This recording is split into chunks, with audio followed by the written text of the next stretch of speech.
ওলি আল্লাহদের মাজার পবিত্র স্থান, জিয়ারতের স্থান। রাসূলকে জিজ্ঞেস করেন, ইয়া রাসূলুল্লাহ, আপনার রোজা মুবারক আছে, নবীর শত্রু কে আছেন? আবু জাহেলের মাজার নাই। রাসূলের রোজা আছে, আবু জাহেলের মাজার নাই। কথা ঠিক না? ঠিক না? ঠিক না? ঠিক না? ঠিক না? ঠিক না? মুসা নবীরে জিজ্ঞেস করেন, হে মুসা, আপনার মাজার আছে, আপনার শত্রু ফেরাউনের মাজার নাই। ঠিক না? ইব্রাহিম নবীরে জিজ্ঞাসা করেন, ইব্রাহিম নবী বলুন আমার মাজার আছে, নমরুদের মাজার নাই।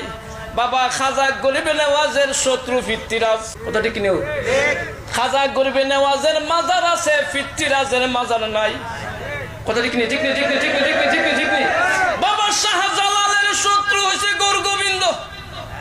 ঠিক না? ঠিক না? ঠিক না? শাহজালালের মাজার আছে, গৌর গোবিন্দর মাজার নাই। ঠিক না? ঠিক না? ঠিক না? সুন্নি ওলি আল্লাহদের মাজার আছে, ওয়াহাবিদের মাজার নাই। ঠিক না? ঠিক না? ওলি আল্লাহকে জিজ্ঞেস করেন, এই জিন্দাল ওলি বাবা শাহজালাল শাহপুরান, আপনাদের মাজার আছে কেন? তারা বলবে আমরা সারা জীবন নবী নবী বলছি, এর জন্য দুনিয়াতে থাকতো আমাদের সাথে মাজার মানুষ ছিল, আমরা যখন দুনিয়াতে পর্দা করছি এর জন্য আমাদের কবরও মানুষ আছে। সুবহানাল্লাহ বলে। আর ওয়াহাবি জিজ্ঞেস করেন, এই ওয়াহাবির বড় পীর, এই ওয়াহাবির বড় মুফতি, তোমার মল্লে মাজার নাই কেন? আমরা সারা জীবন নবী বিরোধিতা করছি, সারা জীবন নবী বিরোধিতা করছি, এর জন্য আমাদের মাজার নাই। আমাদের কবরের মধ্যে কুত্তায় প্রস্তাব করে।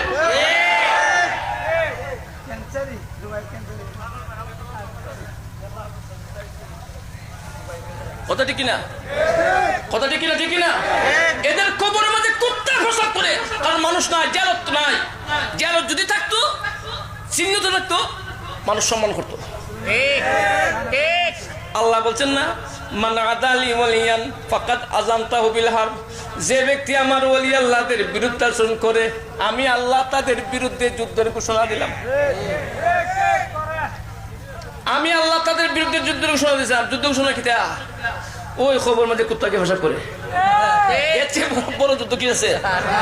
আর শাহজালাল জিজ্ঞেস করেন, ও বাবা শাহজালাল, আপনার কবরে মানুষ কেন? আমি সারা জীবন দুনিয়াতে থাকা অবস্থায় নবী নবী বলছি, নবী দুরূদ সালাম পড়ছি, নবীর কেমন খুশি দাঁড়ায় নবীর সালাম দিছি। দুনিয়া তো আমার কাছে মানুষ আছে, আমি যখন পর্দা করছি তখন আমার কাছে মানুষ যায়। আর ওয়াহাবি বড় মুফতি জিজ্ঞেস করেন, ওই মুফতি তুমি অত বড় মৌলানা আসলা, অত বড় ফির আসলা, তোমার কবরে মানুষ নাই কে রে? আমি সারা জীবন নবী বিরোধিতা করছি, আমি সারা জীবন নবী ওলির বিরোধিতা করছি, এই জন্য আমার কবরও কেউ নাই। আল্লাহ কথা দিছে, মান আদালি ওয়ালিয়ান ফাকাদ আযানতাহু বিল হারব, যে ব্যক্তি আমার ওলি আল্লাহদের বিরুদ্ধাচরণ করবে আমি আল্লাহ তাদের বিরুদ্ধে যুদ্ধের ঘোষণা দিছি। ওলি আল্লাহদের বিরুদ্ধাচরণ যতটা করছে অতটা আল্লাহ গজব ভবিষ্যতেও করবে।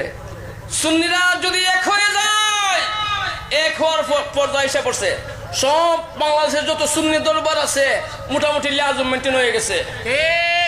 যখন আমরা এক প্ল্যাটফর্মে এসে ঘুরব, পালানোর রাস্তা পাইবে না ওয়াহাবির বাচ্চারা। কথা ঠিক না? কথা ঠিক না? পালানোর রাস্তা পাইতে না, পালানোর রাস্তা পাবে না। যুদ্ধের খরচ যুদ্ধে থাকো, আর বাড়াবাড়ি করো না। তোমাদেরকে হুঁশিয়ার দিয়ে বলতেছি, আমরা চাইনা দেশ সংঘাত, চাইনা দেশ ফেতনা করতাম। কথা ঠিক না? সুন্নিরা কোন সময় সরকার বিরোধী না, সুন্নিরা সবসময় সরকারের পক্ষে থাকে। আমরা বর্তমান সরকারের পক্ষে আছি, তবে আমরা সরকারের কাছে দাবি জানাচ্ছি তারা যেন যে সমস্ত কুলাঙ্গাররা, যে সমস্ত কুলাঙ্গারের বাচ্চারা ওলি আল্লাহদের মাজারে হামলা করছে, মাজার ভাঙতেছে, এদেরকে চিহ্নিত করিয়া আইনের আওতায় আনতে। কথা ঠিক না? ঠিক না? কথা ঠিক না? আমাদের দাবি সরকারের কাছে এটাই। আমরা চাই না সমাজ ও দেশের মধ্যে ফিতনা সৃষ্টি করতাম। কথা ঠিক না? ঠিক না? আল্লাহ যেন আমাদের সবাইকে আহলে সুন্নাত ওয়াল জামাত, সুন্নি জামাতের পথে মতে থাকার তৌফিক দান করে। বলুন আমিন। আরো জোরে বলুন আমিন। আরো জোরে বলুন আমিন।